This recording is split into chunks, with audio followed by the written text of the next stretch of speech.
The first 3 weeks of the eruption here in Hawaii, crazy things would happen in the middle of the night. A new fissure would open up and it would threaten a new neighborhood. Thousands of people were evacuated from their homes. I started the Hawaii Tracker Facebook group to help people understand what's going on and get their questions answered. Hey, how's it going? We're live. This is Fissure 20. We had hundreds of people all throughout the neighborhoods sending in videos, articles, and images. We spent a lot of time making sure the accurate information gets out. This is live. There's still lava moving. They weren't just sharing a story, they were helping their neighbor. If a family was being evacuated, a group would just jump in and help out. So it was huge. They were watching out for each other. Hello, everybody. Thank you for coming. Thank you for the support from everybody. As we go through this, we're growing closer together as a community. When tragedies like this strike, you really realize how much you need each other.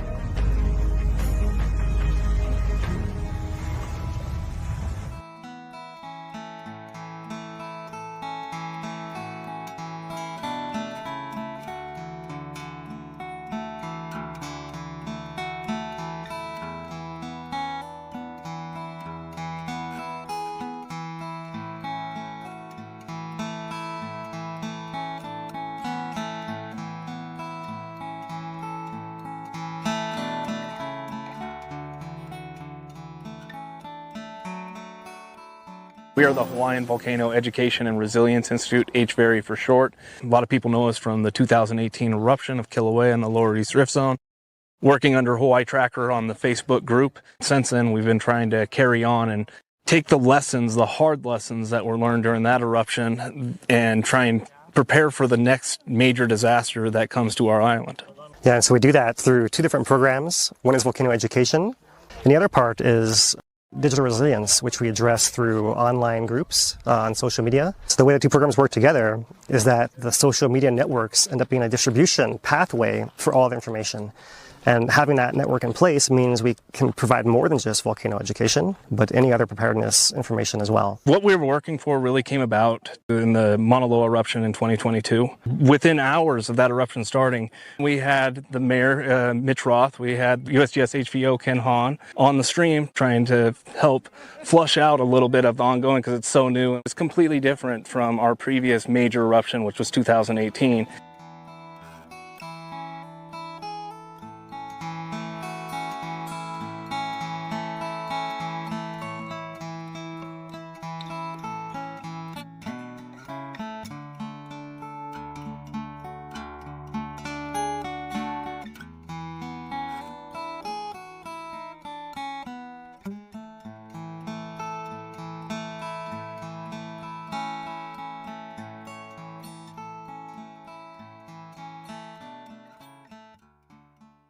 One of the things that Talmadge and I were talking about was how do we deal with social media? And it was something we needed to figure out and get right. Our job is to get information to the public and make sure that the public get it as well as possible and as correctly as possible. When Philip and Dane started coming to you and live streaming the meetings, it was great because we were reaching more people than we normally would. So when the eruption actually happened, we had this relationship. The interviews we did during the eruption, the most fun ones were the ones with Philip and Dave because they were more relaxed and we knew we were getting to the local community and people were asking questions. So those were the best, I think. I just want to really give a shout out to those guys and how we worked as a team on this eruption. It really worked out well and we got to a lot of people we wouldn't have normally gotten.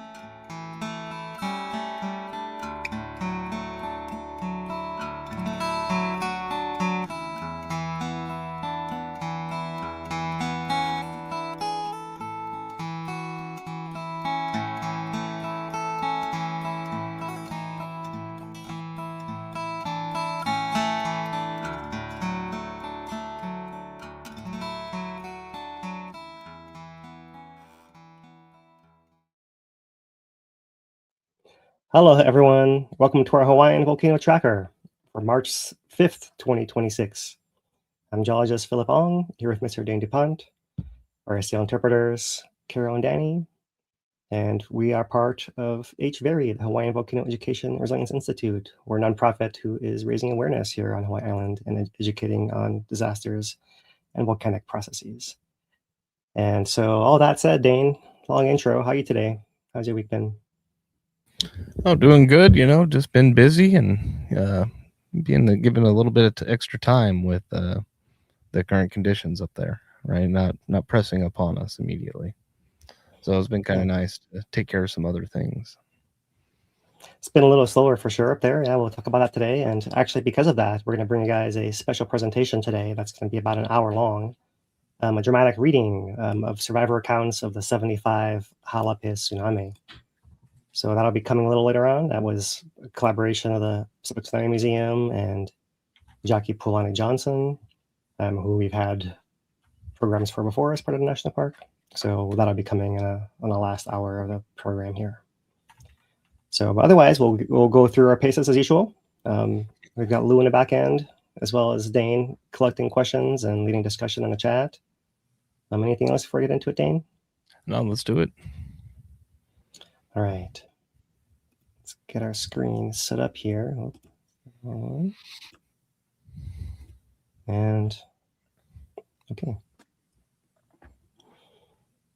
Hello, everyone. This is our Hawaiian Volcano Summary for March 5th, 2026. It's been 18 days since episode 42 ended at Kīlauea Summit, this ongoing eruption. And the volcano is still recovering. It's been about 75% of the ground tilt recovered over that interim period up to today. This live camera from the USGS showing the V3 view. You can see the two vents actively degassing here. And over the last week here, you can see the nighttime views of some glow, primarily from the south vent area, but occasionally from the north vent as well, and actually by last night becoming continuous at the south vent. That's most of the action you can see visibly. Here's the ground tilt plot showing that recovery 3/4 of the way up to the previous drop from episode 42, but interrupted by now the 5th small deflation-inflation cycle that's superimposed on this recovery process here. That's the line in blue, the one pointing towards that magma body that's feeding the eruptions. USGS, in its daily update today, has thus extended their window to March 10th to 15th for the onset of episode 43 lava fountaining. And that is also subject to change if that deflationary pattern keeps occurring. So the key thing is that March 10th will be next Tuesday to the 15th, the end of next week. What would the weather be doing given the fallout of episode 41? And at present, the National Weather Service is saying that the winds will veer to the south and pull up a lot of deep tropical moisture starting around that same time frame for next week. So it's unclear what the effects of both wind and rain might be when that episode does come, but that's something that residents should be aware of the possibility and make preparations just in case. Otherwise, the lava flows are all contained within Kīlauea, the summit crater of the volcano. Here's a map with updated stats from March 2nd, now through 42 episodes, having up to 242 million cubic meters. And the way this looks from the air is seen here from this recent USGS overflight that I've sped up. You can see that crater is much of the way full from that 2018 collapse. Down on the ground, the views are dominated by the movement of the gas. And so here you see earlier in the week, these daytime views are showing some southerly winds with fog blowing towards the park overlooks, whereas in more recent days, it's gone back to the strong trade wind pattern. Even in these times between episodes, we still have fog coming out of the volcano and distributing around the island, especially to these South Hawaii and West Hawaii areas here.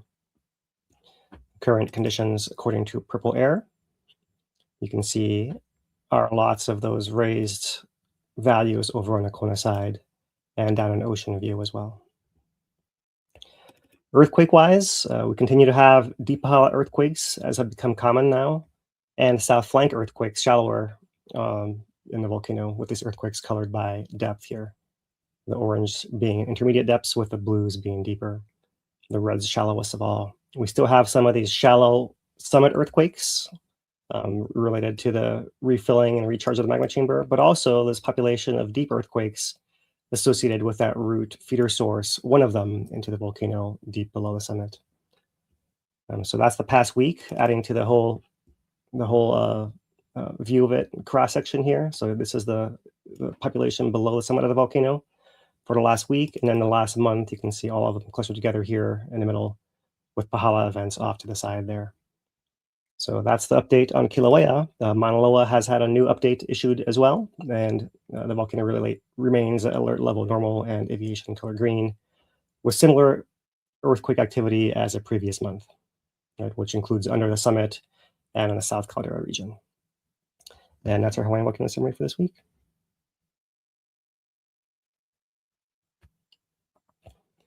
So let's move on to the hazard summary, which is to do with the gases. And I'll show you one additional time lapse here. This is the KW camera for the week, the daytime views. And so you see the gas does blow across the camera, a few of these early frames here. Although on the crater floor, you see some of these steam vents consistently blow from left to right. So trade winds are strong in some areas. The winds may be swirling in other areas around here. So there have been some impacts, but fairly limited from what I've heard and compared to some previous weeks where it's been much worse. That was a KW. Here is the B1, once again, slightly slower. So you can see that early push to the east and then this later push to the west here continuing. So turning to the VOG measurement and prediction program, this is out of University of Hawaii at Manoa. And their VOG forecast dashboard, looking at first the SO2 pollutant, and that concentrates mostly to the southwest of Kīlauea here in this next 48-hour window of forecast. And then if we go to the sulfate aerosols layer of pollutants, you can see that they actually linger a little further, and that's what ends up getting that foggy look in West Hawaii around the Kona coast. You can see it actually goes way offshore at times. So that's the VOG forecast dashboard. This is still at that 1,500 tons per day output level, which is high in relative terms for people, but for what the volcano does, it's on the low end, as when the episode does start, it's going to put out a whole bunch more of that gas, possibly hundreds of thousands of tons in that day.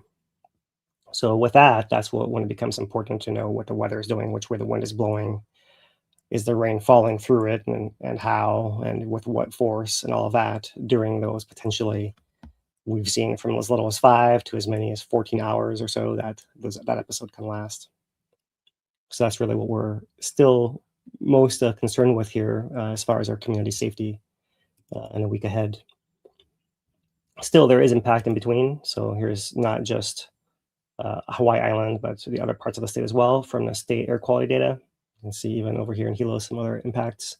This is all PM 2.5 readings, so there could be other sources in the volcano as well. But you saw the distribution map from the VMAP project there that explains a lot of these readings, especially on the Kona coast here. And with purple air, we have extra readings for these areas right around the volcano, including north at Kulani, in the yellow currently as we speak, having really spiked since noon today. So just an example of that. Down the ocean view, it's even higher. This might be Kahuku. It's come in and out many times over the last couple of days, as you can tell here. So that's our purple air showing those impacts. They kind of are a little repetitive, but it's still worth documenting. They happen over and over and over, and still we don't talk about it as much as a community as we should. Maybe we talk about it too much here on this broadcast, but trying to pull our weight. So for a national park, here is their air quality website. The charts, if you see, will show at Uikahuna a bunch of time in the orange earlier today. At Kahuku, we were just looking on there something earlier in the day with a pure SO2 as well. That's mostly what you see on that reading. If we go to a current summary with a map, you'll see everything is actually in the green with a plume blowing southwest with a 9-mile-an-hour wind. So that's how we currently sit. Earlier in the week, we had some satellite captures. These are all in Greenwich time, but this is the 26th. You can see this fog cloud kind of pooling around the triangle of Kīlauea here in the middle. And this will be from the 27th, where it's a little bit more directed to the north and east. And this would be from the 28th where you see it's split going two different ways here, northeast and off to the west over Mauna Loa. And finally, there's another capture from the 1st, is the most recent one we have, because we speak today on the 5th. So 4 days ago, it was still pooling around here. And what you saw is this is capturing those early days when the winds were more variable. And since then, they've become trades. And even though we don't have an image, we'd expect them to be more off in that direction now. So all this is just tracking a pattern and just showing how impactful the weather is on the distribution of these volcanic hazards. So once again, this is the National Weather Service area forecast discussion. We talked about how it's going to be, it says east-southeast winds into Monday. Winds then veer to the south and draw north deep tropical moisture, setting the stage for wet weather next week. So that's exactly what is, there's a whole bunch of discussion in here. I won't go into, some of it gets kind of technical. I thought you just cite it here. You guys can take a look if you want. We also rely on our local group, Puna Weather. And so in review, for a little bit more basic vocabulary audience, Monday and Tuesday, moderate to breezy southeast winds with widely scattered showers, high pressure to our northeast, trade winds through Sunday, and early next week, the jet weak trough forming to our northwest.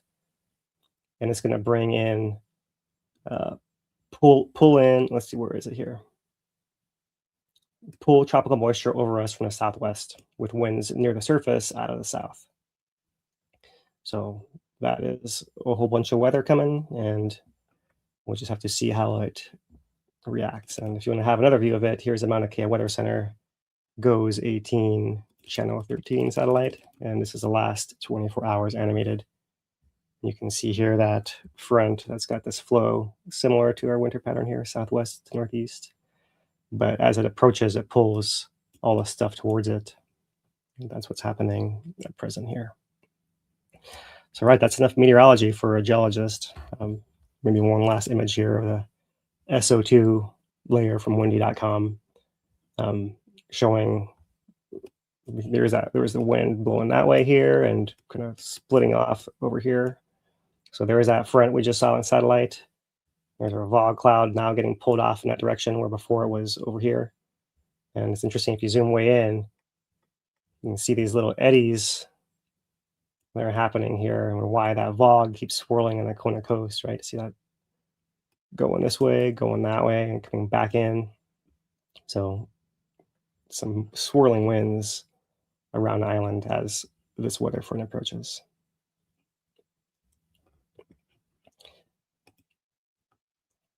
Okay, so I'll go to some visual observations, and we'll just start with this USGS overflight, not quite as fast also.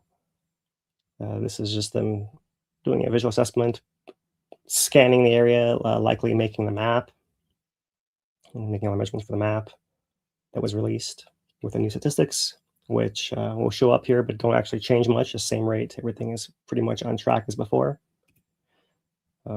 That's part of this photo and video chronology released February 26th, showing them flying over and checking views down into the throats of the vents where they hadn't seen much of anything, no lava or incandescence. These wider views, some of it under extremely hazy conditions.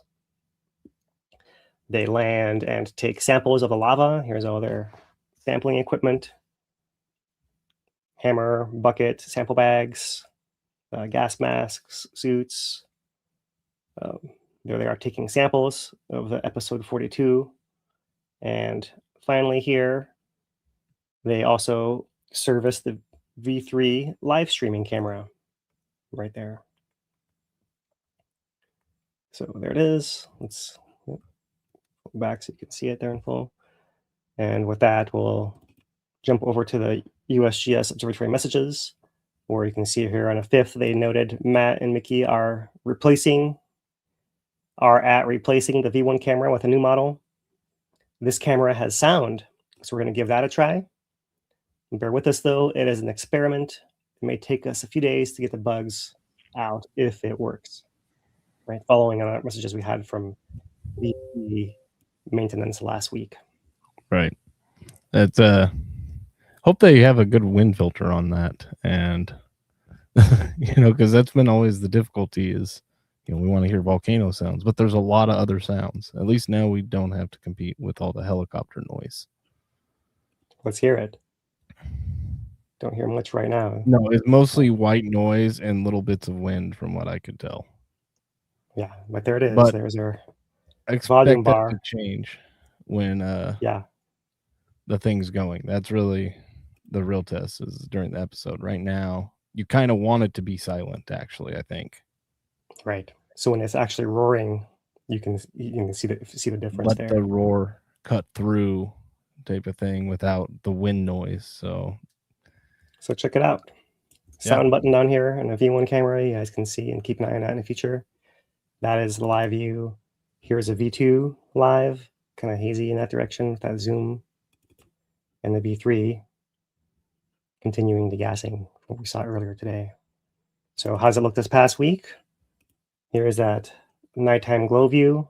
You can see some intermittent from the south vent starting off and not much from this view from the north vent. And then as the week goes on, you see it actually goes all the way dark, comes bright again. I think I got this going a little too slow here. Let's put this back to normal speed. All right, there we go. Normal speed. You see it's flashing a little more, north vent popping in, and then getting brighter here towards the end. And finally, when it stops here from the most recent view this morning, continuous glow coming from the south vent all night and bright intermittent flashes from the north vent too. So here is the same view from the V1 camera. South vent is in the upper part of the screen. The north vent would be down here. So you see that similar kind of flashing over the week here. The north vent becoming more visible in the recent days. Otherwise, what can we show you? The KW camera.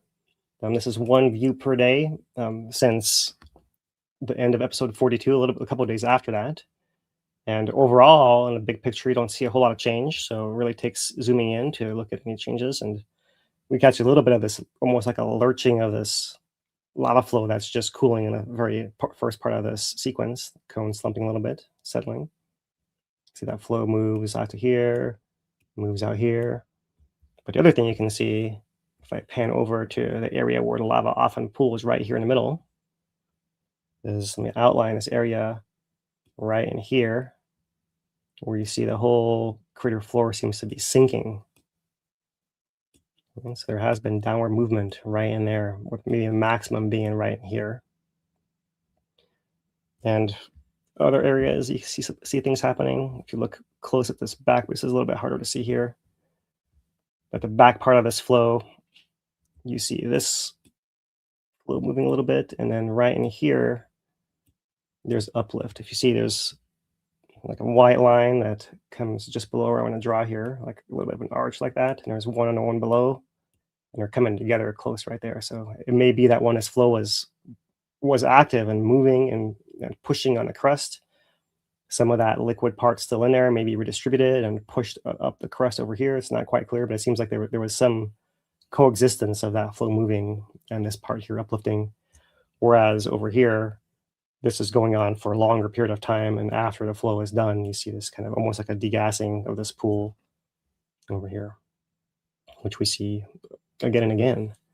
And otherwise, panning over, you see some hint of movement around this bit of, we'll call it Kipuka, right? This little island of slightly older rock that didn't get covered by this most recent flow. Seems to be dropping down a little bit too over this inter-episode period too. So there's some minor changes happening. Things are redistributing, all that in the context of, the tilt meter having these more frequent deflation events. And so we're just trying to figure out if there's anything visible changing that might lead us to some clues of what are some possible outcomes for the next episode. So looking at the B1 camera, similar view.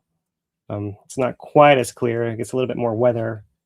It does seem like you can kind of see this drop a little bit, but it's right when the weather is bad, right after the episode ends, those initial few days. So maybe also an adjustment to some of the other lava flows surrounding there. Not quite clear. But that's about as exciting as we have this past week. We're still waiting episode on coming in the next week. At least that's what I got from the time-lapse cameras. I'll bring in Lou here, and he can add some observations. How's it going, Lou? Hey, doing good, doing good. Watching that big. I like the 1 day captures because it definitely shows the significance a lot more clear than just like we're so used to just the 3,000 images in a day type time lapses. So that was a good one you had there.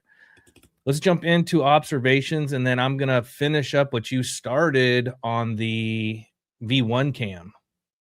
So let's drop this in there. So here is starting from last week on the 27th. This has been pretty typical over the last 4 or 5 episodes where we'll get some spatter, everybody gets excited, and then the tilt drops. And on the 27th, happened again. If you didn't hear, today is March 5th, so this was a few days ago.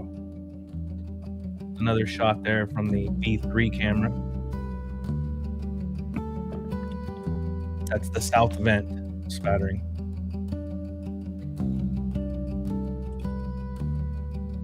Thank you, Dane, for the AI music hookup. Not too much. There's been a couple other moments, but without me running some filters, they were really hard to see.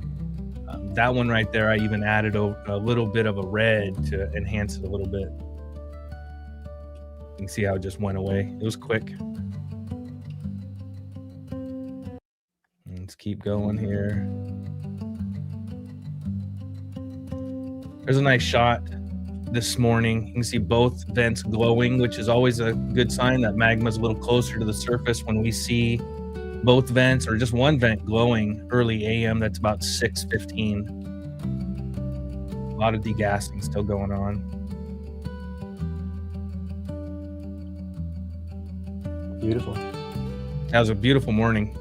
We don't get a lot of these early morning, like perfectly clear, especially in the last several weeks. We've been dealing with a lot of weather. This was a good one to capture.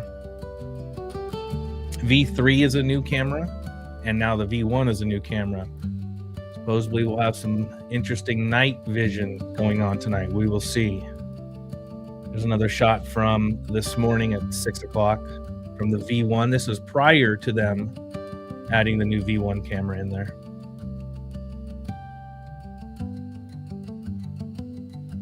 This was a little gas twister, for lack of a scientific term.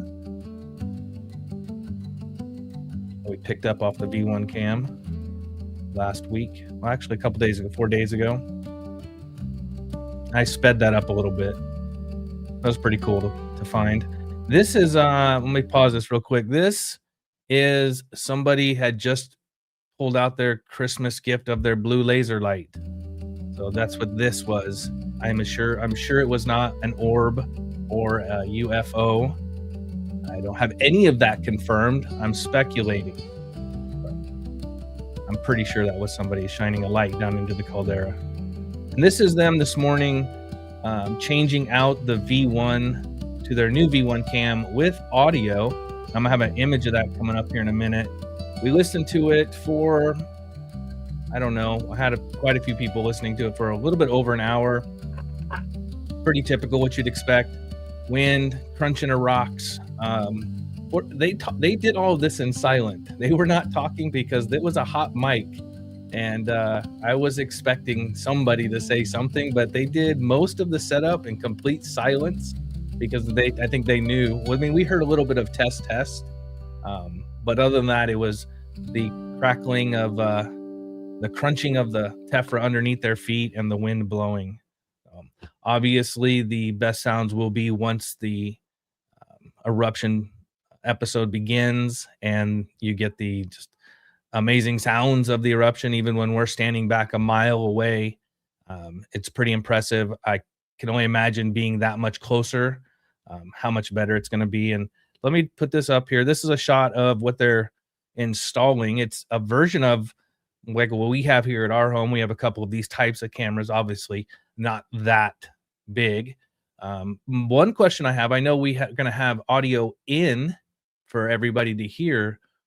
But like our cameras at home, we can audio out.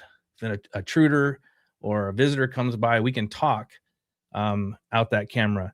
I'm curious if we get any extra visitors around the cameras like we've seen in the past, if they'll be able to communicate. So I was thinking load a Hawaiian chant on there. Right? Have it chant Pele Heck while yeah. she's going. Yep. So there's our observations for the week.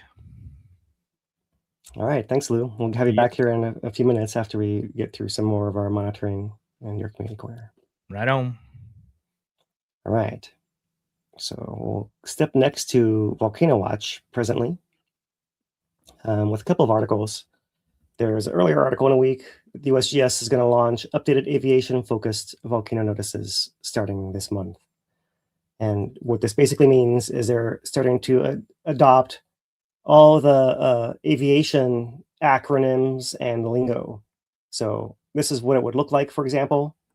And the important thing is that this is, let's see here, machine readable, designed for seamless integration into aviation communication and flight planning systems. So they're basically trying to fit into their systems by giving information in this format.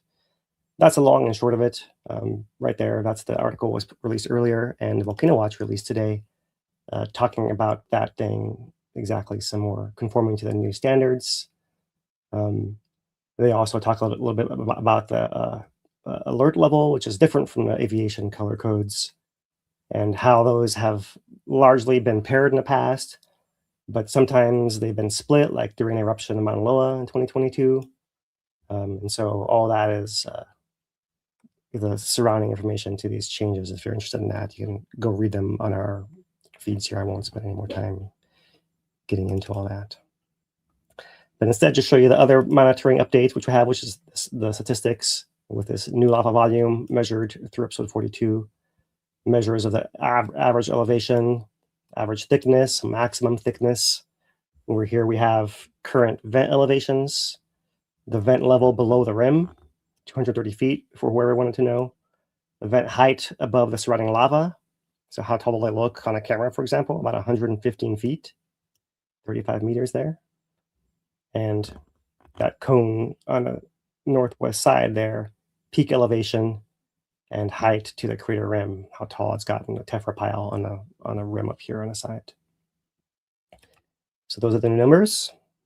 We'll show you guys the graphs for this week here, showing the last week of the summit in blue and the rift zone in green. The rift zone showing a little bit of a wiggle, but largely flat there. The rift zone, the summit showing this deflation, inflation pattern ending about a week ago. And then 4 days of straight inflation before we have this most recent one. It lasts about a day each time. So there was a day previous to this cutoff here that was also in deflation. Right? But we resumed it again, and off we go. And earthquakes have been coming and going. What's interesting, if I put these at the same week period, so you can see how during this deflationary trend, we actually have a little bit of a reduction in these shallow depth earthquakes, where they are a little bit more abundant in this earlier part of the week as the volcano ends this deflation and starts inflating again. But then they pick back up again on the right side right there. All that while the Pahala earthquakes stay somewhat more constant at a lower rate. And so altogether, you do see this hump that corresponds to the inflation deflation just for this past week. And that's interesting because we haven't always seen that. It's not always evident. We'll come back to this here in a minute. But in map view, those earthquakes in the shallow region are both under the summit, and there's some intermediate here and on the south flank as well. These are kind of north of the rift zone. So no rift zone earthquakes, but some north and the normal population you see to the south as far as these oranges and reds. The blues are on the left side here, deep in Pahala off to the southwest, and then in the middle, in this middle stripe, you can see they're mostly under the summit. A couple of them are further off under this Kauai fault zone region as well. That whole triangle zone right in there. That's over top of that feeder system deep under Kīlauea, shown in cross section right here. For the last week, and there's the shallow ones, shallow summit ones. Here is the south flank events. And for the last month, you see those populations filled out even more. So there's that shallow orange and red, and some of the yellows under the summit there, with the deep blue ones, with this cloud over here. And then this whole south flank event over here with a little bit more sporadic, but still some adjustments happening here north of the East Rift as well. Right, the south flank events are more concentrated just south of the summit, but continue at a lower gear further to the east as well. The whole south flank normally active as well. So nothing to be alarmed about there. And here it is in cross section. That same view, the yellow one's actually showing that lower magma depth, perhaps some feeder into that, and then the shallow ones over the summit, south flank all over here, and here is that deep under the summit feeder zone and Pahala, which maybe they're connected in some way, hard to tell. We talked all about that last week. If you want to get more information on that, watch our full update from last week. So for the last month period of time, you see 42 drop, and then all the deflation cycles, 1, 2, 3, 4, 5 right there. And you can note that this period of deflation right here is the one that has this gap right there in the earthquakes, but that we have not had that necessarily during these past periods. So that seems to be a recent thing. Or maybe that one right there, maybe a little bit of a gap right there. This one here correspond to there, and that one to there. So not quite as obvious. So maybe it's a little bit more primed, or something's changed a little bit to start showing a pattern. It's been variable. It's certainly reacting in some way, just not consistently, as you can see here. So earthquake counts, there they are combining. In this case, you can see much more of the deep Pahala counts adding to this graph, keeping a little bit more consistent across. And over 3 months, you can see now that this recovery from episode 42 was unusual in how quickly we had this first deflation event and a second one and a third, and how they seem to be ongoing the entire time, whereas in the past, we've seen these more frequently towards the end of the inflation recharge cycle. Right? So that's a new thing, and we're still wondering, what does that mean for the volcano and what changes might come? Can't always do the same thing forever, so we know things will change. We're just trying to perhaps anticipate how, and discuss how the volcano works so we can prepare for its hazards. So there it is, then the whole over 1 year period, and for the 1 year time frame, the earthquakes. And so you see that we did have a little bit higher earthquakes last week, and earthquakes per week count, but and maybe that relates to that deflationary trend we've been having. But you can see it's not nearly as high as the ones we had a little more than a month ago, where the USGS was considering alternate magma pathways and putting that in their updates. So we haven't seen anywhere near that threshold. It's more in line with what you see. It is regular spikes in the background over the past year. So not to be alarming, just noticing the interesting pattern is developing there. So that's it for the monitoring, and we'll just jump to look at the earthquakes quickly here. Oh, I guess I never put it on. There's monitoring, and now let's go to earthquakes. And looking at the earthquake map, zoomed in on Kīlauea there. There's shallow event, deep one. These deep events is most recent ones. That's 36 kilometers down. That one's 28 kilometers down, or very deep events. This one over here, 30 and a half down. So that deep Pahala range, a few shallow events, a few south flank events, including this magnitude 2.4 right there, a little bit further over 2.1. And on Mauna Loa's flank, there's a 2.1 and a 2.1 again. More deep events under Mauna Loa and other settling events, as well as Pahala. Right? There are some shallow over top of Pahala zone earthquakes as well, but not too many. Still, it's very quaky in Pahala these days, isn't it? So looking at the earthquakes by size, the largest one is a 3.9 this past week. On March 1st, it was 10:40 p.m. local time, 21 miles down. And big gap to the next one being a 2.7, which is one of these shallow ones southwest of Mauna Loa's caldera, Mokua Veoveo.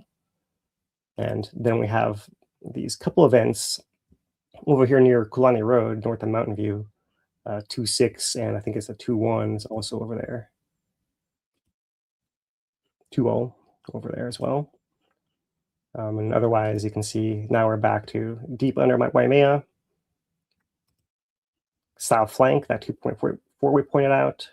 And the next one is the next deep Pahala event, also near that 3.9 over there. 3.9, and there's the next event. So not so many aftershocks, but just the normal events, a couple of 2.4s happening right over there in the 1 day and 2 days later kind of range. So that's it for the earthquakes as well. And one last thing to cover before we do our community corner is Mauna Loa, which has its monthly update out as part of the USGS catalog for the month. So we have Mauna Loa with similar activity seismically to the previous month, 116 compared to 123.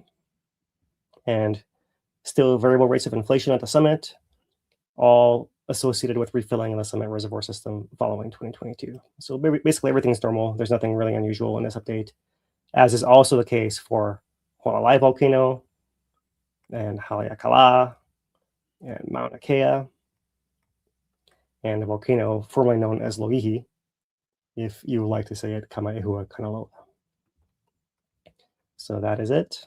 And for Mauna Loa, the earthquakes for the last month looked like this. So there is those summit earthquakes. There's that southwest of the caldera population. And we also have this other northwest quadrant that usually shows up in yellow depths on this map.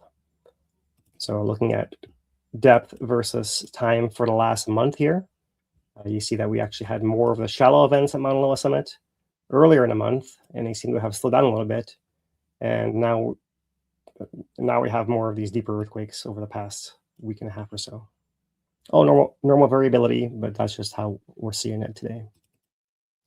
For the last year, here are the earthquake counts. So it was a little bit higher recently and has dropped down. So presently you can see the most recent week was back in the lower end, and we look to be on track to match that again. For the last year, overall, you can see here that there have been earthquakes in that shallow depth of Mauna Loa for a while, but for the first half of the last, or let's call it the first 6 months of this last year, most of these are small dots. There are some bigger clusters of larger events, but notably over this last third of the year, the events haven't really gone up in number, but they've gone up in size all through here as well. And also noticeably in this yellow band all through here, as well as you can see some of these deeper feeder source earthquakes as well. So that's how it looks time depth, while we see the summit still rising in the GPS elevation and expanding north and south, kind of flip-flopping as that center of swelling moves from in caldera in between these two stations to outside of it where it pushes them together. So that's kind of variability that they've been noticing, and all that in a context of what we learned from the USGS in their volcano watch last week about how this recent long-term tilt change is corresponding to the deformation change on the summit as well, showing magma near the surface and responding to these changes at a very shallow level.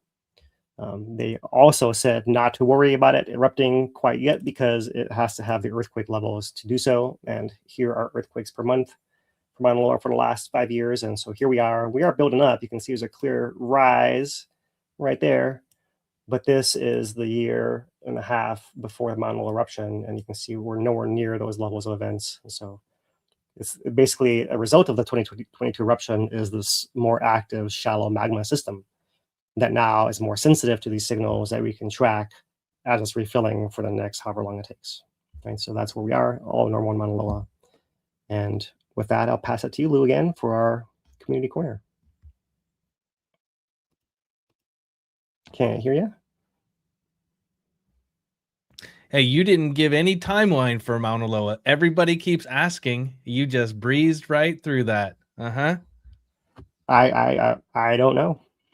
Nobody knows, right? Nobody knows, and so why yeah. Right on. Let's go into community corner. You're gonna get out of here. Bring Dane in here. There he is. Dane needs to be here for this.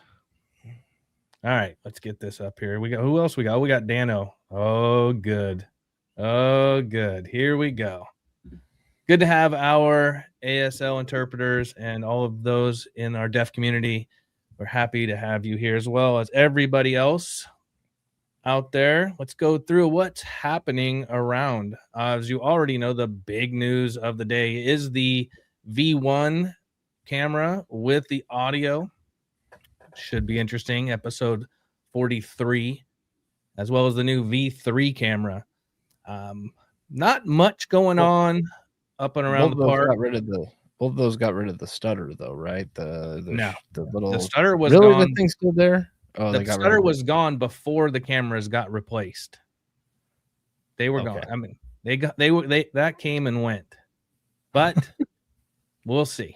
We'll see. Yeah, right.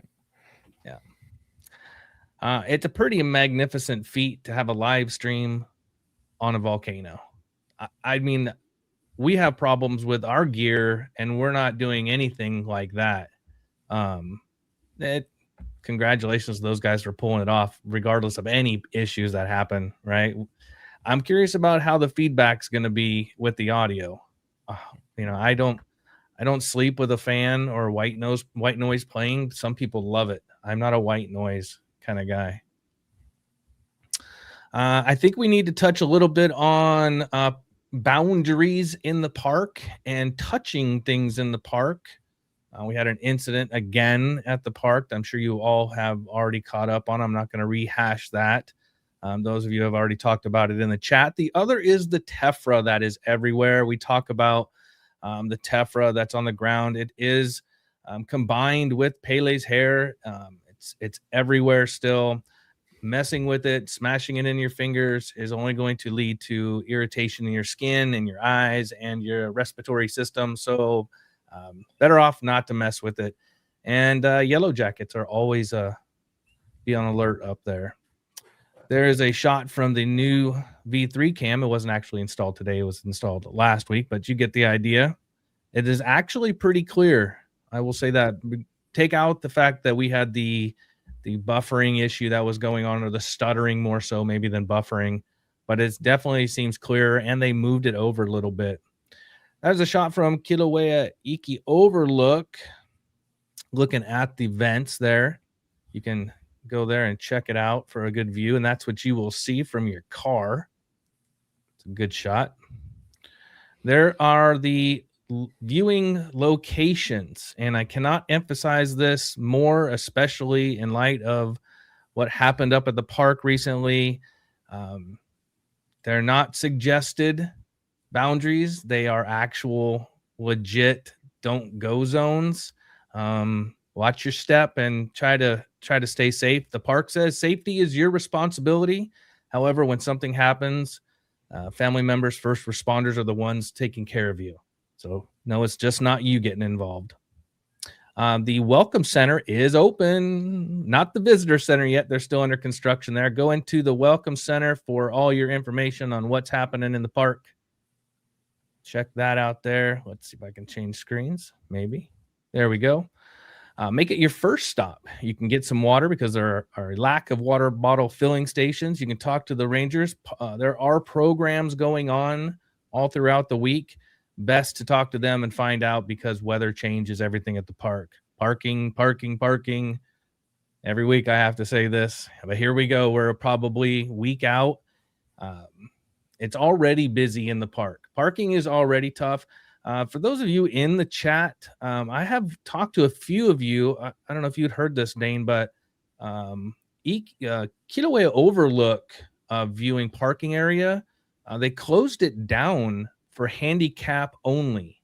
I'm not sure if that is full time or if that was just during the episode. So if you are in the chat and you know, or drop it in the comments, let us know. I'm gonna have to do a little bit more information, because that's an interesting one. There's limited parking to begin with, so closing off one entire parking area for handicap only is good. It's actually really good, because there isn't as much up on the Waikahuna.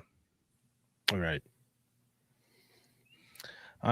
Safety tips: bring your water, your UV spray, and some type of hat. Oh man, I lost Dano.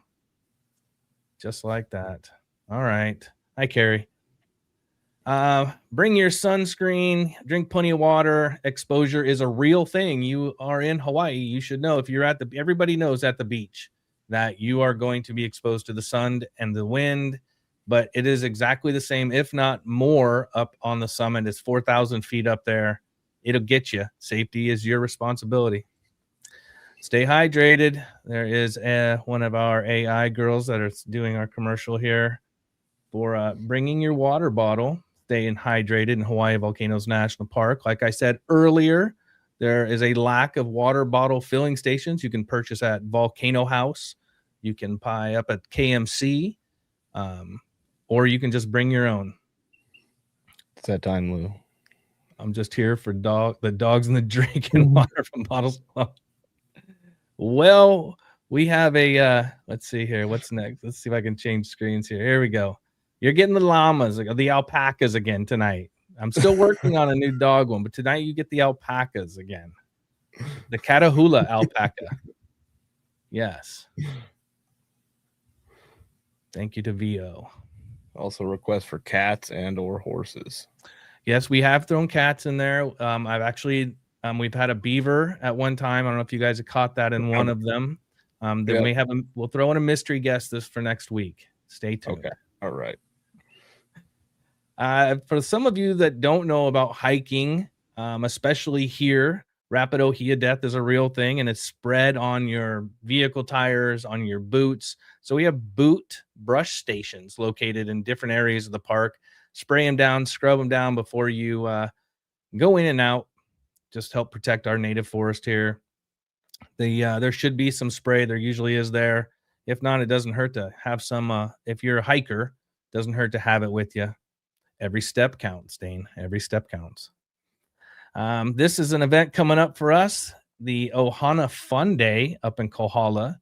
It's a community celebration featuring a civil defense emergency preparedness mini fair on March 14th. I'm putting this out earlier than I normally would. Normally, I'm like a week ahead of time. That's about it. But this is up at the northern part of the island. And hopefully if you're down here and you want to do something fun for the day and come mess with myself and Dane, we'll be up there. And this is the latest iteration of the civil defense mini prep fairs that we've been helping civil defense plan. So second one of the year up in Hobby. Should be a fun one. And Alana Day, it's always a exciting place for the kids with the bounce houses and all the other exhibits that are there. I remember last year food bank was there too with a whole bunch of provisions, and we left with like a box of MREs. That's right, we did, huh? That's right. Yeah, that's pretty much what we were eating on the way home because we couldn't get into anywhere to eat. It was so busy in Waimea. Yeah, that's right. Oh, So come check us out at the Ohana Fun Day on March 14th from 10 to 1 up there. This is what's going on at the Volcano Art Center. It's Aloha Fridays. It's pretty much every Friday. You can see I have them there. Tomorrow is the first Friday of the month, and it's lei making with Kaipo Chong. It's every Friday, 11 to 1 at the Volcano Art Center. This is a program kind of that supports us as well. It's supported by the part of Hawaii State GIA Vai program, which Dane is going to talk to you about in just 1 minute. And if you'd like to join our email list, it's hveri.org/subscribe. Get in there now so that you get a notification when episode 43 kicks off. Dane and I have a pretty good track record. I don't want to jinx us, but we're doing pretty good on this one. They've been weird the last few ones where it's like, we know it's going to do the thing, but do we say it now or do we wait 40 minutes until it's a little closer to doing the thing and like the actual thing? And the last few episodes have been kind of weird, but if everyone could see our conversation that 20 minutes or 1 hour prior, it's hilarious. All right, Dane, talk to us about the Vai program. Right. Well, yeah, we'd like to thank Vai Grant Program for helping providing funding for our volcano education, but also our digital resilience and youth development programs, as well as the Kīlauea recovery grant. They supplied a good amount of support for this for our organization and enough to really keep us going. And would like to thank them, but we also like to thank everybody that tuned in today. The likes, subscriptions, the shares, all that stuff. It really does help. It helps get this out there. We did have some donations come through as super chat. We had a $20 donation from two continued longtime supporters, Norm, $20, and Mark with a $50 donation. Appreciate all the support there, guys. And yeah, if you do want to make a donation, we do take super chats on YouTube. We have a fundraiser running there, but we also have hveri.org/donate, which you see on screen there. Those are the two best ways to support us if you are so inclined to do so. But really, we just enjoy everybody being here. All right. So let's go ahead and get into our back half. Thank you, Lou, and I'll get Phil back in here.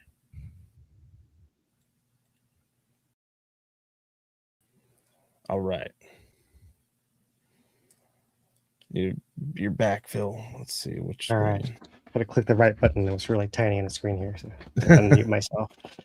So, all right. Time for our presentation, and this is going to be something we recorded at Volcano Awareness Month. It's been a little while now. It was back in the end of January, remembering Halape, and at the Kahuku unit. It's about an hour long. You can check it out. I myself, when I was listening, I found it more and more interesting the more I listened to it. So maybe you'll feel the same and feel it's worth being here for the next hour or so. Without further ado, here is the Remembering Halape from Kahuku from Volcano Awareness Month back in January 2026. Today commemorates the tragic event, that incredible, devastating event down at Halapē 50 years ago. So the Pacific Tsunami Museum was wise in its mission to share the science, but also educate, but to capture the stories of those who were affected by the various tragedies that our island has been through. We are extraordinarily fortunate today to welcome two of the survivors of Halapē who are with us today, and then some family members, others whose lives are changed because of Halapē. So after our performance, we'll have an opportunity for questions, but also to visit with those people who were indeed the ones who survived this day, that many years ago. I would like to recognize Beverly, please. Yeah.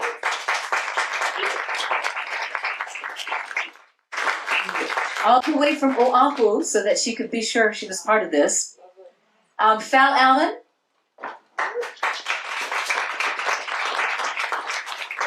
Hey, come over here, walk. Local boy here. He was raised here, went off to seek his fortunes, and has moved back home, wise man that he is. Amy. So I would also like to recognize, we have Bob Ackerman, his wonderful wife, Kiela, too. Bob is the son of a woman who survived Halapē as well. She's mentioned in this script. Aloha Eva.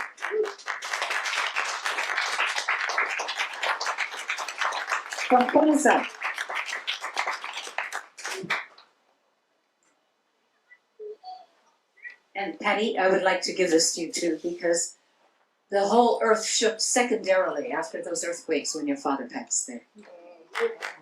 I remember him.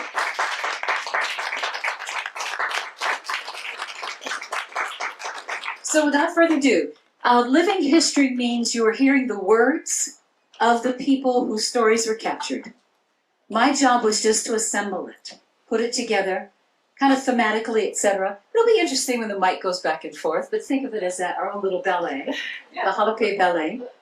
I treasure these actors who have the passion and the heart for these stories. So without further ado, e olo.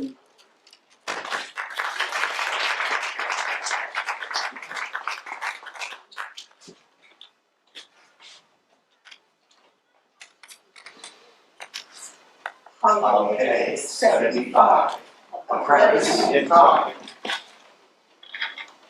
Idyllic Halapē. We saw a gorgeous blue water lagoon next to a beautiful grove of coconut palms that were along the little bay area. Halape. I remember that was a pretty cool hike. Just because I remember we all went at night, like 9 or 10 o'clock at night. We did the Halapē trip every year during Thanksgiving. It was an annual event. Halapē was like an oasis in itself. This coconut grove out in the middle of no place. You know.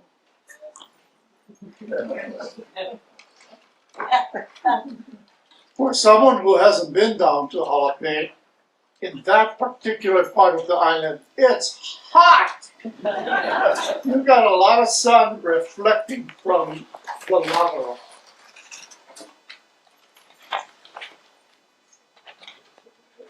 All it had was just this coconut grove with this huge 1,000-foot pali in the background, ocean to one side, the pali to the other side, and it had this small island off of it. The moon was like full down there, and we hiked down over the hills and just sat there and watched the moonlight over the ocean, and we're like probably 2,000 feet up or something. It's just so cool. You got a number of places that are steep going down. We went down the Helena Pali Trail. It was the fall of 1975. My friends, Barbara Ackerman, Keith Stratton, Brad Jones, and I decided it would be fun to spend Thanksgiving weekend camping. And Barbara suggested that we hike down to Halapē. She was always so adventurous. Our plan was to hike in on Friday, November 28th, and hike out on Sunday, November 30th. I only went on 2 or 3 hikes, so the one 35 miles along the coast, it was kind of a big one. You had to go on some hikes to prove that you could do it because there was no support. There were a total of 32 that were going to be down there. So the Boy Scouts had one group, the Sierra Club apparently had a big group, and then there was a group of fishermen that had gone in by horseback, I remember. It was probably the middle of the afternoon, and I was totally wiped out by that. The lagoon was there, so I just kind of floated around the lagoon to recover. Then we have to set up camp in the coconut grove.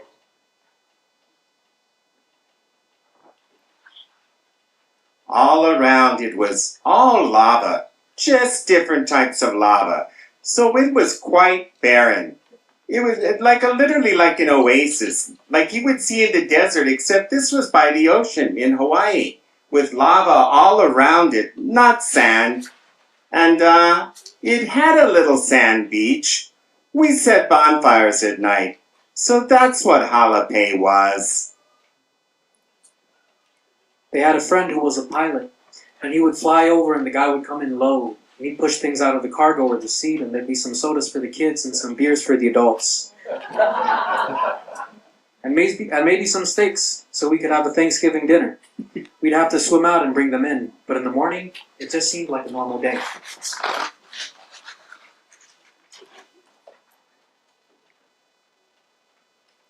Yeah, that was our annual trip. Our troop was Troop 77, and we was based out of the Hilo Methodist Church.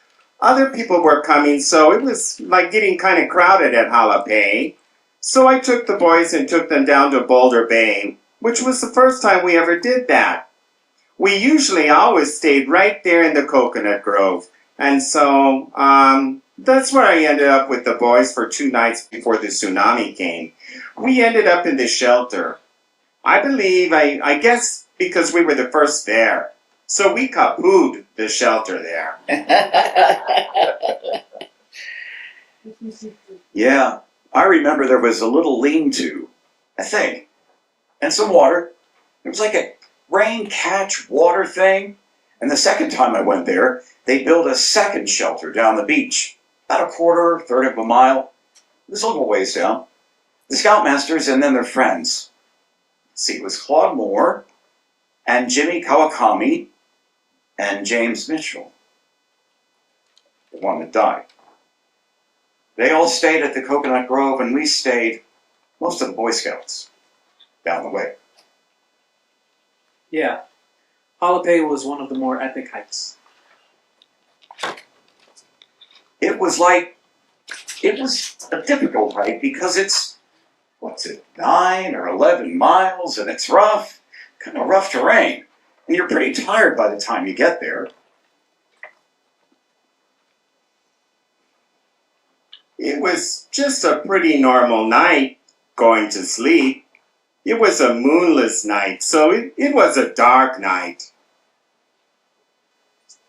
After we rested, we unpacked our gear and then gathered our okihi for okihi stew dinner that night. As darkness set in, we settled into our sleeping bags to gaze at the stars as we fell asleep. And I remember from the first time that I went Halapē, back from the beach a ways, there's like the fault line. There's a big crack there, and that crevice is full with brackish, mostly fresh water, which is kind of cool. Like, you're going to go all this way, and then there's fresh water you can jump in. And I think the earthquake happened on the second night we were there, right? Earthquake. Went fishing that day, spear fishing. Brought the 3-pronged spear, so some of the guys went fishing and cleaned some fish. It was just a typical day. We went to bed early because it was dark and we were all tired. And then there was an earthquake, which was pretty big. We'd all been through earthquakes living in Hilo. We got awoken by the first earthquake because there was 2. I know. In the middle of the night, we woke up. We were awakened by the ground shaking and a lot of noise. Keith yelled out that it was an earthquake and the noise was rocks falling down from the nearby gully. We decided to move closer to the water to get further away from that area. I've been other earthquakes in Hilo, but not one of that magnitude, which was a 5.8 earthquake.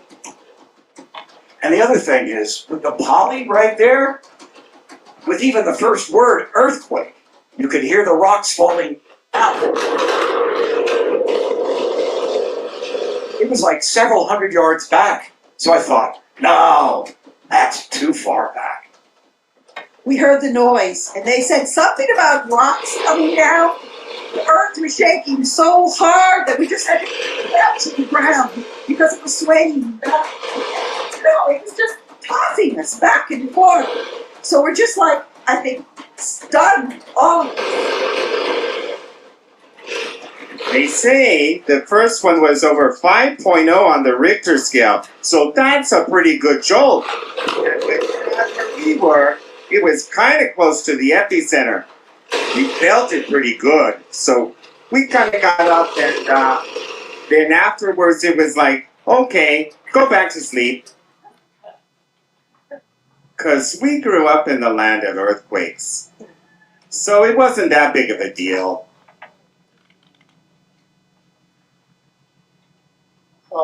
Then, late at night, I don't remember the exact times, it was a real bad earthquake.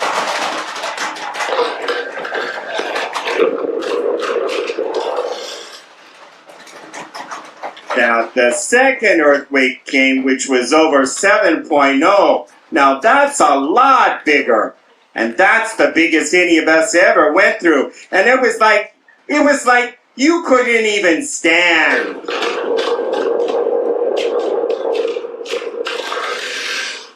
Actually, what was scary about that one, besides the severity of the earthquake, was the cliff in the back of the campground. It started an avalanche during the earthquake. Big boulders, bouncing down, coming across the lower part there. It looked like they were going to come into the campground, but they never got close. We didn't worry about it too much. Yeah. And everybody would, just went back to sleep, and then a couple hours later, a much bigger earthquake. Yeah.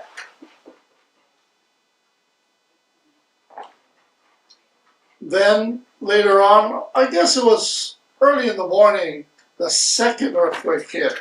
And that one was worse than the first one. You couldn't even stand up with that one.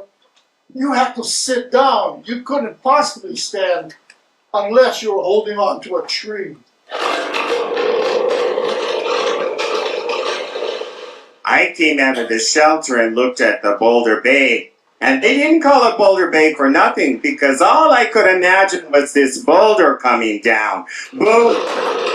And then, I mean, you could hear the boulders coming down. Boom! There was definitely boulders coming down.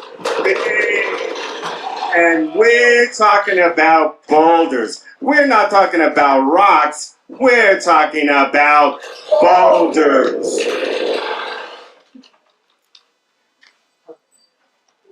And right after the earth stopped shaking, I happened to be looking towards Punaluu from that area, and you could see a lot of blue flashes in the sky. That was huge. I mean, I remember being shook and just, we couldn't stand up. It was too much. And then there were a lot more rocks that were coming down. So we were kind of worried about that. I don't know whether I actually saw it or not, but it was like a flash of lights over the poly, like a piece of electric effect or something. Now when I think back, I'm not sure if I really saw that or if it just like, all the lights are like in my head from the fear. But there was. I saw it. You saw it? You remember that? Yeah. In fact, there are several people who saw it. And later I did reading about it, some sort of electrical discharge associated with these sorts of earthquakes. And I just assumed that it was power lines snapping. But from what I understand later on reading reports in the newspaper, when you get these severe earthquakes, you get these blue flashes that occur which has nothing to do with power lines. But it was, from our perspective anyway, in my memory, yeah, a flash. So it was lighting up like backlit, and at the same time you could see these giant boulders, the size of cars rolling down the hill. And the ground was literally doing this. You couldn't stand up. I remember crawling on all fours and seeing some of the rocks, near us, hopping as the ground just... Yeah. And so this trip was like, I don't know, for whatever reason, nobody had a flashlight. The only flashlight we had was somebody had a pen light. Now this is a dark night, a moonless night, and all we had for 5 people, the little pen light to see to untie our packs from our frame. Huh. So we're trying to do that, and all of a sudden, I believe it was Fall Island went, look. And I looked back, and we had water come right up to the shelter. All you could see was white water come right up to the shelter. So that really got our attention. What we didn't know at the time was that the ground was doing this, and it was sinking.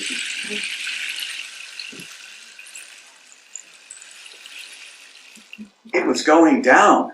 Yeah, it was like we were camped about maybe 6 to 10 feet above sea level, and the ground that we were on subsided like down 10 or 15 feet. So we went from being above sea level, and after the earthquake, we were below sea level. Keith had a flashlight, and he was shining his flashlight up towards the water, and all of a sudden he went, "Water's gone! The water's gone!" And we were like, "What?" And then he yelled, "Wait, the water's coming back in! Pick up your sleeping bag!" And then, kind of right after that, a large swell of water came in. And just one fellow was with me. We were all kind of camping in the same area.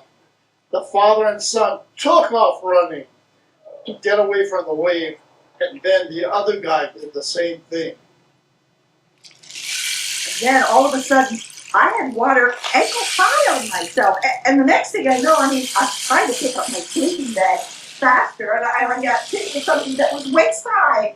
So I got hit by a wave, hit me waist high, and it just knocked me down and swept me off. The other fellow and myself, since I can't run, wanted to grab a hold of a coconut tree, and I did. And this other guy, instead of getting his own coconut tree, he wrapped his arms around me and the coconut tree. So we couldn't shimmy up. And right behind us, there was a lot of scrub brush in the area, and I remember I'm underwater and I'm tangled up in something. I don't know what it is, and I just remember trying to kick and swim underwater, and I'm not a good swimmer. And how long can I hold my breath? So I just kept holding my breath and thinking, oh, this is not going to be good. And so Val ended up climbing the rock wall. I ended up following him, and by the time I got to the top of the rock wall, the big wave came and hit us. The shelter, the water, the roof with all the rafters and stuff came down on my head. That's probably, now that I'm thinking about it, I never really thought about it. I always thought maybe I hit something along the way, like maybe the water tank, but maybe that was it. Maybe it was just the roof coming down on my head. I remember something hitting my head because you're in the water now and just boom, boom, boom. Everything happens so fast. And the thought passed through my mind that I'm going to die here. My mom's going to be pissed off that I died in Hawaii. And all of a sudden, I broke up and got a breath of air. The water was gone. But then immediately I was underwater again. And churning and churning and tossing. Then I'm trying to kick. But this time, my hands are behind my back, tied up. And I'm thinking, this is it. Yeah. I remember somebody saying, crawl towards the ocean. So everybody's like, crawl and go towards the ocean. So we're crawling this way. And then I think it was Twig Smith who said, oh shit. Everybody looked up and the water, was just coming. Coming right in. A white wall. At that point, the earth had quit moving enough that you could stand up. So I think we all stood up and we literally ran. A white wall. Yeah, a bunch of people, I don't remember who, but a bunch of people actually jumped onto the roof after that. Oh, that was me. You got up there? That was me. Yeah. I was down on the ground getting washed around. But the shelter was a three-sided kind of thing, pointing the open wall out to the ocean with lava rock, up about 4 feet maybe. Yeah. And there's a shed roof on there, and when the water started coming in, I realized I couldn't run it. So I jumped up on the rock wall part, and I got up through there. Onto the roof before the first wave hit. I was hanging on just my arms over the roof when the first wave hit.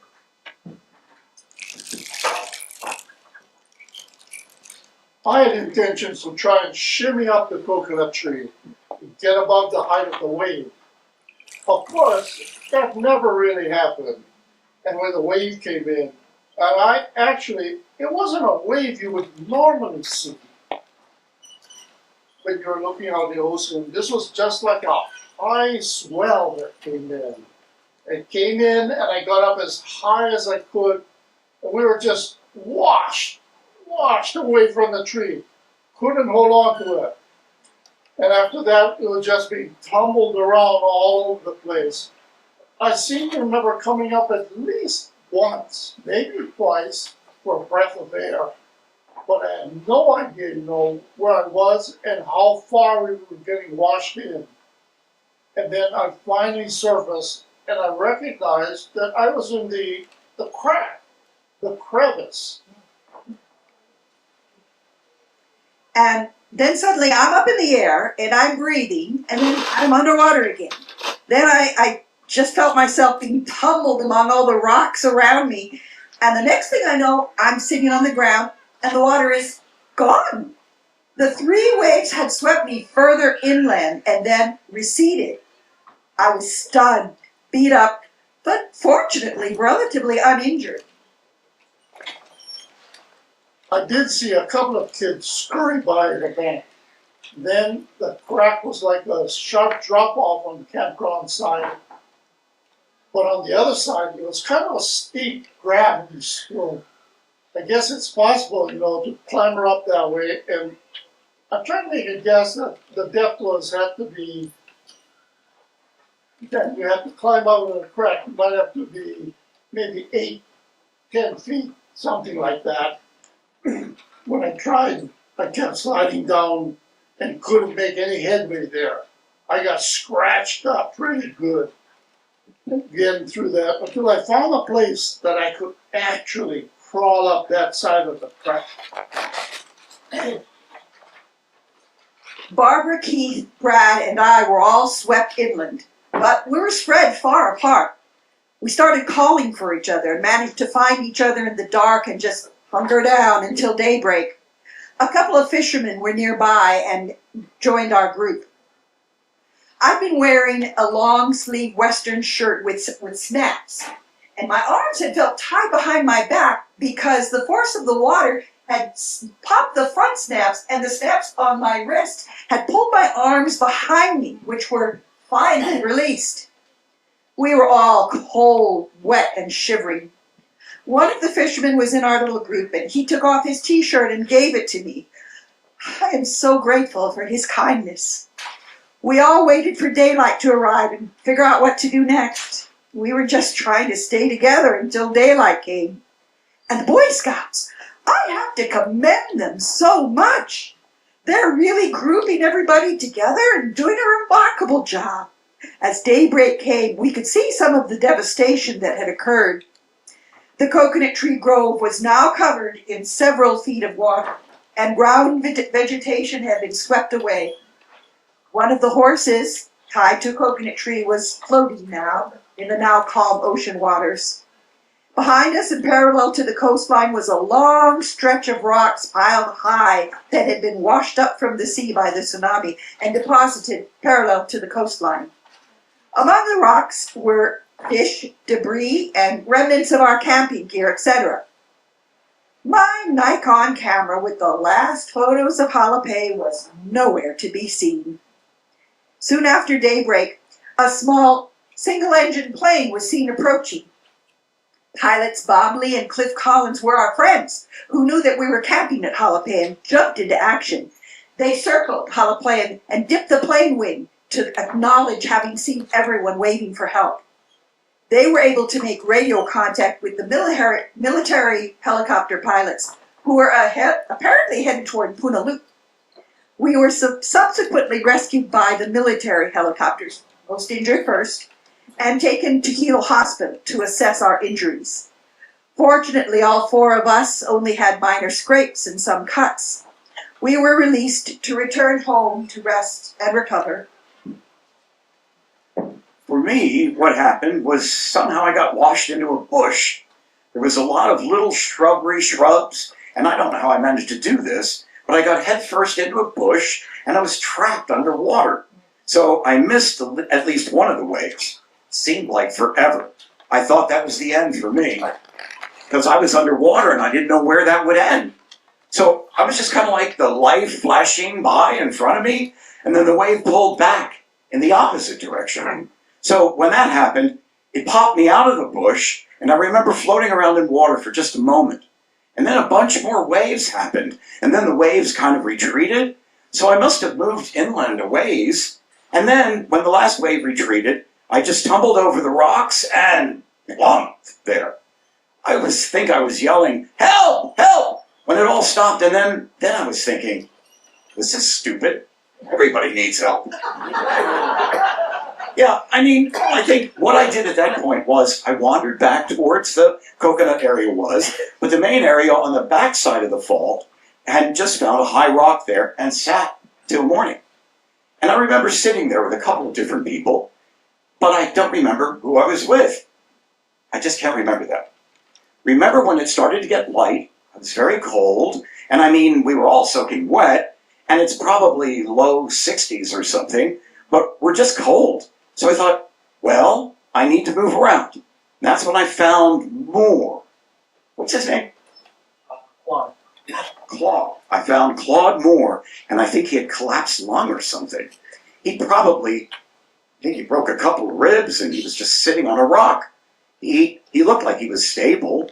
He was sitting there like he didn't want to move. Ocean with lava rock, up about 4 feet maybe. Yeah. And there's a shed roof on there, and when the water started coming in, I realized I couldn't run it.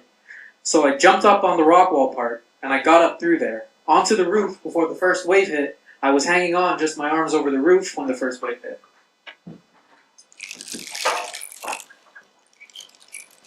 I had intentions to try and shimmy up the coconut tree and get above the height of the wave. Of course, that never really happened.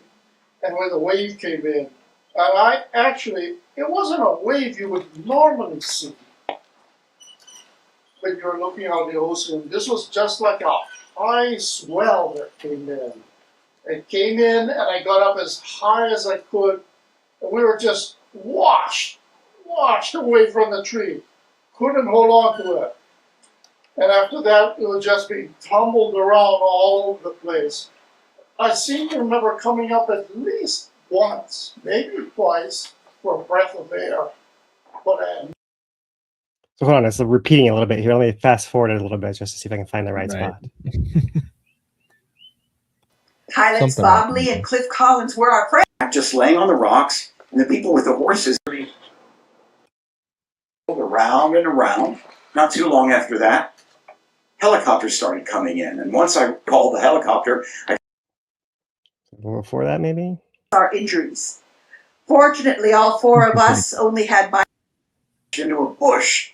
There was a lot of little shrubs, and I don't know how I managed to do this, but I got headfirst into a bush, and I was trapped underwater.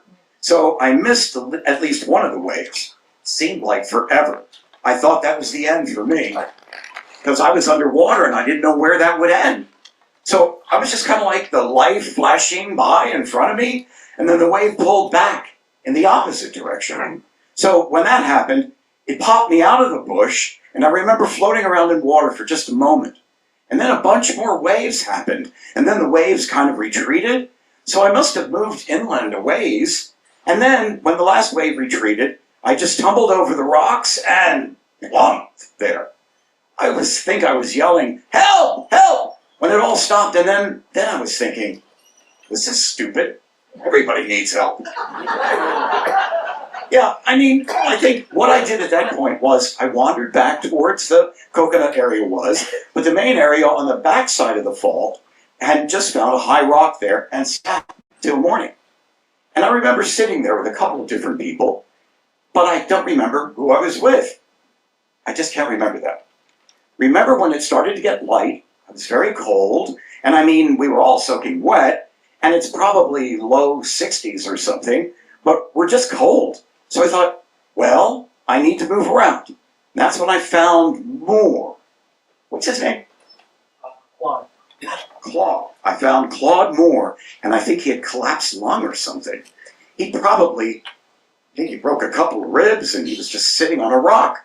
He looked like he was stable. He was sitting there like he didn't want to move at all. And then I just kept looking around. I looked around for stuff. Got my backpack, which was, still have it at home, the dented up old thing. And I never found my brother's sleeping bag. But I just kept wandering around looking at stuff. I saw a bunch of people with horses, a couple of horses, and the fishermen had a couple of the horses had survived. I think 1 or 2 had died, but they were dealing with a guy that was with our party, a Jimmy Kawakami. I didn't know him. He was traveling from Oahu. He was friends, I think, of Claude Moore, and was just hiking with us and was in pretty bad shape. So he was on his back, just laying on the rocks, and the people with the horses didn't feel comfortable staying down there, but they couldn't take him with them. So they took off, and I'm kind of going, what about this guy? I don't know. I was like 12 years old. I don't know what I could do to help, but he looked cold. So I found this piece of scrap wood and built a little lean-to to get the wind off him. And then I just kind of hung out with him till it wasn't too long. It was probably 8. There was a plane that came by and circled around and around. Not too long after that, helicopters started coming in. And once I called the helicopter, I kind of just stood there and waved my hands and said where they came down to pick him up. As a result of that, Jimmy felt like I'd done a lot. I didn't feel like I did much of anything. But I got written up as being the hero of the month for Boys Life, the Boy Scout magazine. That was my 15 minutes of fame. I got it taken care of pretty young. I remember thinking it was like being in a washing machine. Water was just everywhere. And like you said, there were bushes everywhere in the water. When at some point the roof was moving in, it bumped into a big rock. Mike Stearns was on the rock and he said, "Jump." I thought, that's a good idea. The water started to recede and I jumped off the roof, but I never made it. And I jumped off and I started to swim for it. But the water was receding so quickly I got sucked out, back to sea. The roof, I found it later that day, yeah, it was perfectly fine. After I got sucked under, after I jumped off the roof and dragged out to sea for a ways, I had that moment when you thought, well, this is it. This was an interesting life. Then the water quit moving, and I managed to get to the surface, and there was one of the Sierra Club women, Barbara Ackerman. She was about 20 feet away, repeating over and over again, thank you God for sparing me, thank you God. And I thought, yeah, thank you God or whoever. There was so much debris in the water you couldn't swim. And it was really dark, but you could tell where the land was as opposed to out in the ocean. And as I got back to land, the first person I ran into was Mike Stearns. And he'd lost his glasses so he couldn't see and he cracked his head open. Mike was older than us, and I said something like, what do you think we should do? And he said, high ground. And I'm like, yeah, that's a good idea. And he's like, but I can't see. So he grabbed on the back of my shorts, and off we went, kind of walking and sometimes walking on all fours, and we collected people as we went. We found Tim Twade Smith, who also lost his glasses. He also came along with us on our kind of hike out, away from the fault and away from the water. There was a lot of yelling. We're hearing people and thinking about how we're going to find them. And Mike and I were talking about that for a little bit, and he was like, we're going to get out of here. Because there were aftershocks going on. He's like, you gotta move. And so off we went moving, and we could hear it, and we were yelling for other people, but it was dark. And by the time we got done walking, it was daylight, and the sun was just coming up.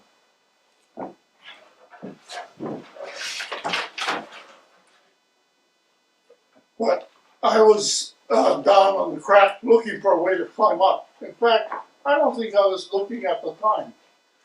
I just lay there, and I heard Mike's son Bobby, I think that was his name, saying, here comes another one. I said, oh God, I'm not going to survive this one. The first one was bad enough, not another one. But that never got to the crack. It might have been a third one possibly after that, but they kind of just petered out. Never got that far, eventually got out. We were sitting around huddling the rest of the really early morning, kind of back to back, keeping warm, because everybody was sleeping in their swimming trunks or shorts type of thing. I was kind of concerned that they might possibly run into a lava flow somewhere, because we had already had an earthquake and a tsunami. So I'm assuming that it was shaking bad enough and there must have been an eruption somewhere.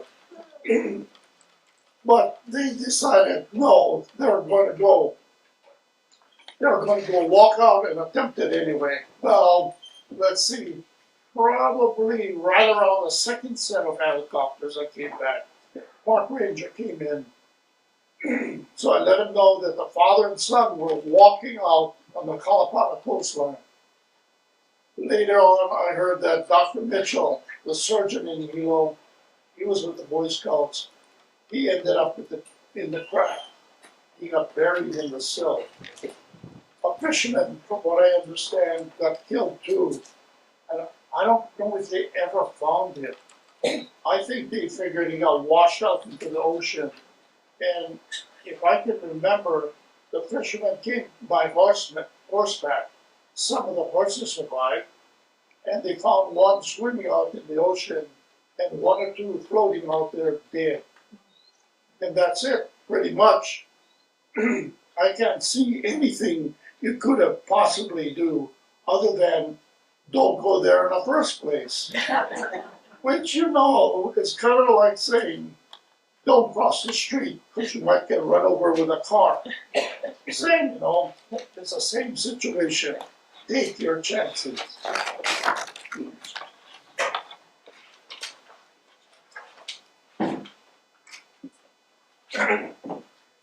I was bobbing up and down in the water, saying things I don't remember. So I was semi-unconscious. How I stayed afloat semi-unconscious, I don't know. Till this day, all I can explain to you, as far as what I know now, as far as knowing the Lord and about angels, it had to deal with something supernatural. I'm not going to say this or that. All I can say is that that is what happened to me. And the only way I can explain it is this. Because how can a semi-unconscious person stay afloat? You know, because I know swimming, you got a dog paddle at least to stay afloat. I literally was thinking, I want to die fast. I want to die fast. I want to die fast. Because I thought I was going to die. And all I didn't want to do was die a slow and painful death. You know. So that's what I'm going through, this 16-year-old teenager boy is saying to himself as he's going with all the debris. You can feel the debris. You can feel the water. And I'm going through the tumbling of the big wave heading inland. I didn't know I was heading inland until I'm thinking about all this. And then all of a sudden the water started to recede. And I felt it receding, and so I just grabbed. And I grabbed to anything. And when I grabbed onto land. I just popped myself up. It was like, boom, boom, I'm up. No wave. Me. No glasses. But anyway, I have no shoes because we never got our boots. We never got that far. I got on shorts, I got on a shirt, and now we're talking, I think it was about 4 in the morning. 4, is that when it happened? 5 in the morning? So, and then the sunrise was probably close to between 6:30 and 7 at that time. Because we're heading towards winter and we're 1 month before the shortest day. And then you've got that poly wind coming down, oh, and you're all wet. But yet I had to take off my shirt and put it on. I knew I had a big enough gash on my head. I need to get it on. I first hook up with Val Allen and Colmore, and I think I hook up with Timothy Twig Smith after that. It's just us 3. I just tell him, we got to get away from the water, because what if something happens again? What if there's another earthquake, another tsunami? I said, wait, come on, Mike, wait, Val. You know, because he could see, and I can't see. So we headed for the hills, but the hills were quite a distance away, where that hiking trail comes down, and where you see Halapē, and you make your way down the last descent into Halapē from way on. 8 miles up, as far as from there. And one guy, as far as I can remember, he had a busted up knee. You could see, like, the bone beneath that bone area and stuff like that. That's how bad he was. I had a bad head injury, and then my legs were all busted up from going with the water and the rocks and everything like that. So I was quite a mess. And Val Allen, he was fine. Timothy, he was fine as far as injuries, and so we walked together after we hooked up with 2 or 3 other fishermen and ate it. And all we could do was kind of determine how high we should be by the horizon. I believe it was Helena Pali. It was all foggy, and so the sun came up, and right after the sun came up, there was a plane that came overhead. And what I heard later on, it was this guy that went to go check out the eruption, because on that day, the same day, that earthquake created also an eruption. Started seeing some horses in the water, so Val, who wasn't injured and who had eyes and everything else, we opted and said, Val, you go down and tell the people we're here.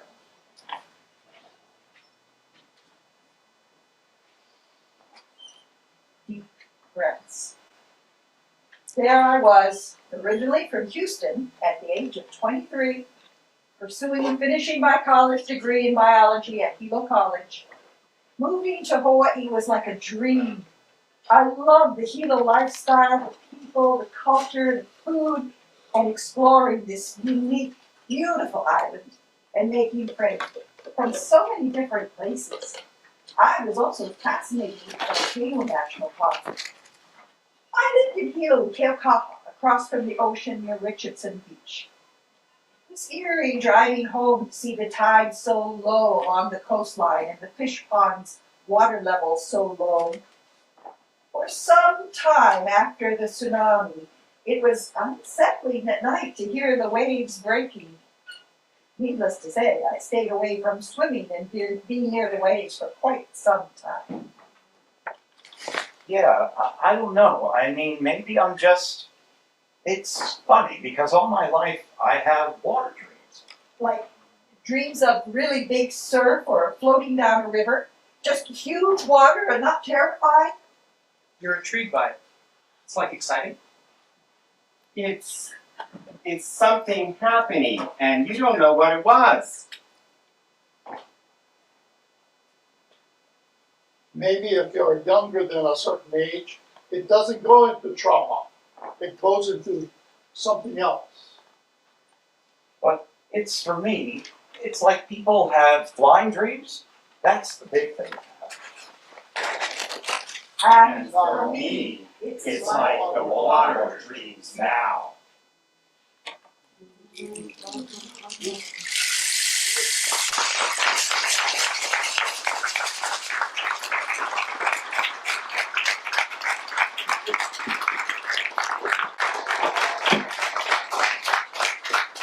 So those are the actual words of the survivors. I would like to have Beverly and Fel please come up if they are able to. And we open this up to any questions or comments that you might have. Thoughts? Yeah, it's not working anymore.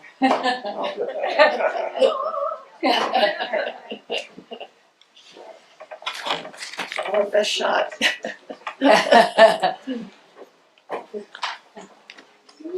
They honored us at the Tsunami Museum by being there on the commemoration, and it just so happened that there were 2 other people there that were with the fishermen who had never shared their stories before, and they appeared that day.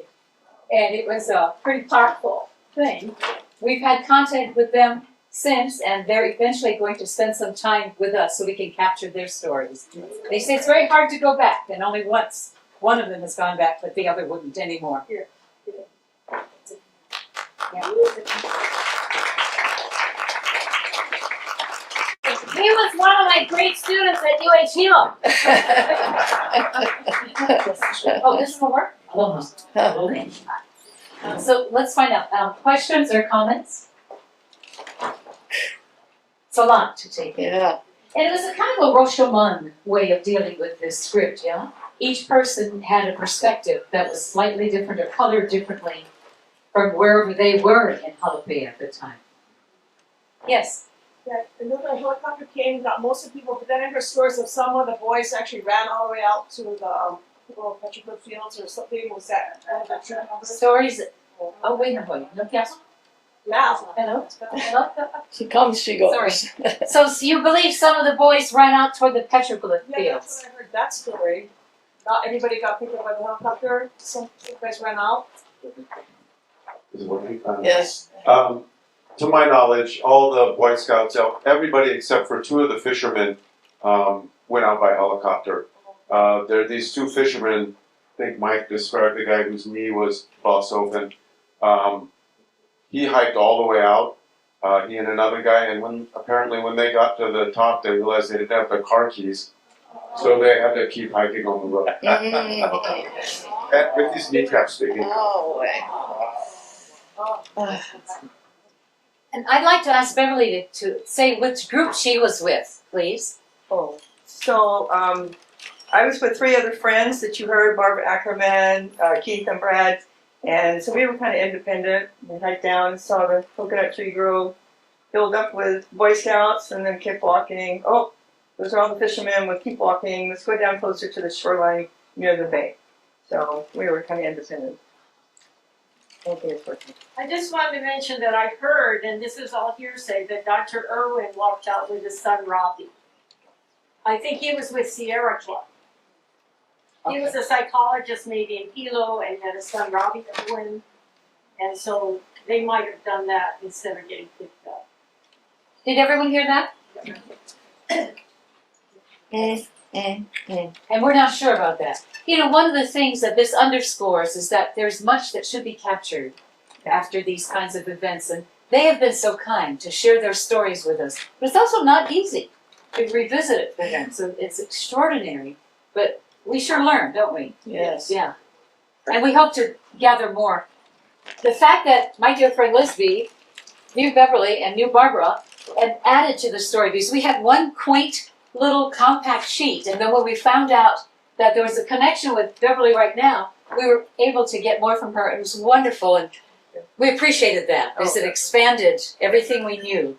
And you know, he was a little kiddo. So the fact that they allowed their stories to be captured is unbelievable. It is. More? Also, you know, a lot of the people lost their shoes, so I don't think a whole lot of people opted for the walk out. I was barefoot and I wasn't walking. What I heard about Dr. Irwin was his feet were completely bloody after that hike. He did it anyway because he had a child. Didn't want to stay there anymore, you know, but his feet were completely cold. Thank you for mentioning, because we'll follow up on that. We'll try to find out. Yeah, yeah. Me now. More questions? Yes. Not a question, just a comment. Thank you for putting this together and bringing it to life for us.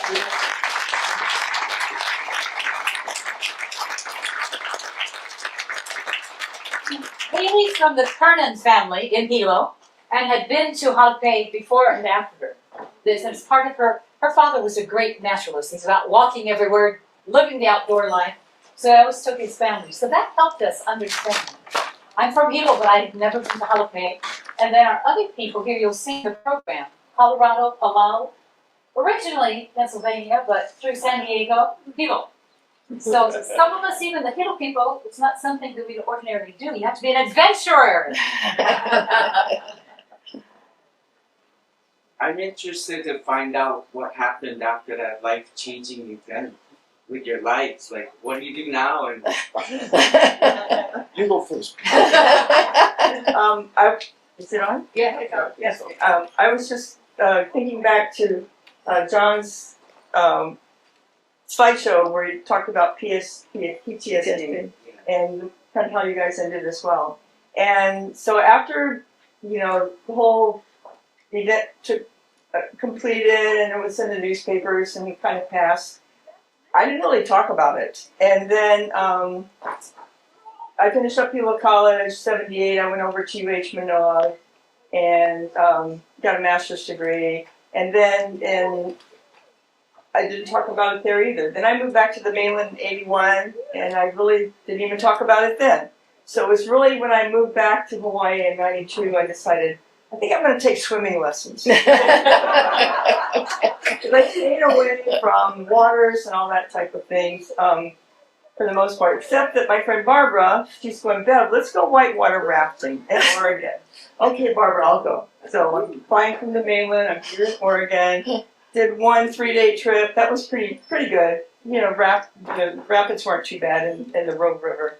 And then there was another time she said, well, let's go in the Snake River now. So that one was stepping up a little bit. And there was one incident where, I'm kind of digressing from your question, but one incident where we got to a little place, and up ahead was these little bitty rapids going on. And so the guide said, okay, this is where we can get out and ride the rapids. And I'm like, no way. And he's like, no, Cassie, you don't understand. Let me tell you. And I said, okay, well, it's going to be easy. We just, I'll hold on to you. You hold on to me by arms. And then, as it dips, you exhale. And then, when you come up, you inhale. I think that was it. Well, I got out of rhythm pretty shortly after we decided to do that. Managed to make it through it. I was a lot stressed out. And the guy said, you nearly pulled my arm. So, but anyway, I did come back and I took swimming lessons. And I went, I can swim. Okay, that's good. So that was another milestone that made it. And then little by little, my friends that knew I'd been down there, Lisby, etc., talking about it. And then Walter Dudley, through Jenny Johnson with Civil Defense, got in contact with me and said we want to do an interview. And so they came over and that helped me kind of open up more. And then little by little, this has been really remarkable. I mean, I was even tearing up when you're first starting. So it's a continuing release that I didn't realize is still buried. But thank you for allowing me to express myself. And what am I doing now? I just retired a year and a half ago. I have been in pharmaceutical sales for 10 years on the mainland. I came back to Hawaii, decided I got my real estate license, did that for 27 years, and so here I am. Good job.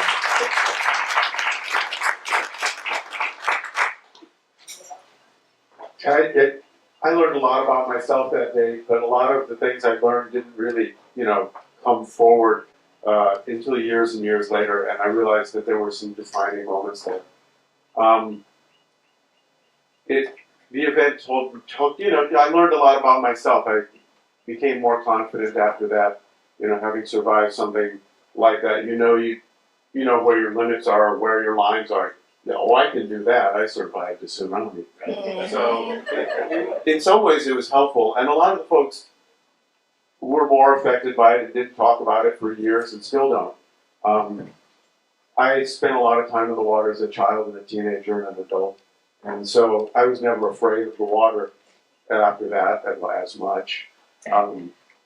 So I went on to do things that I think, came out of that.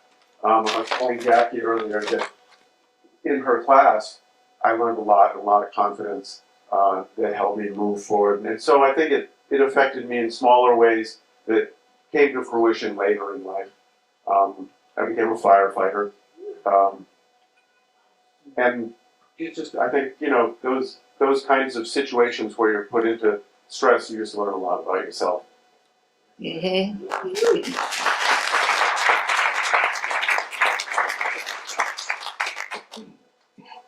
Yes, have either of you been back, or do you care to go back, even if it's by boat, if you want to hike down? I would love to find a way to go back without hiking in. And I never hiked out, so, that's another chore. My mother owned a hiking company on the Big Island, and she convinced me about a year later that I should go with her down to Halapē. And I had reservations, of course. And we got down there and set up camp, and I actually found some of my, my things in the sand, and my knife and the other people's stuff. They were kind of. Wow. And no, I didn't find a camera. I lived in Kīlauea as a kid. I grew up in Kīlauea, right across from Richardson's, and my sister and I's favorite game was to go down to the beach and find all the stuff that had washed out from the hospital from the 46 earthquake and kind of made its way back into the bay there. So finding stuff like, in Halape was kind of, reliving that. And everything seemed hunky-dory. We went to bed, and about 10 at night there was an earthquake. Oh. I was like, that's it, I'm out. So I packed up, I said to my mom, I'm going. So I packed up and hike about 2 miles out and set up camp there. I haven't been back since, but I would love to go. If I could do it without hiking, that'd be great. I think I got a helicopter.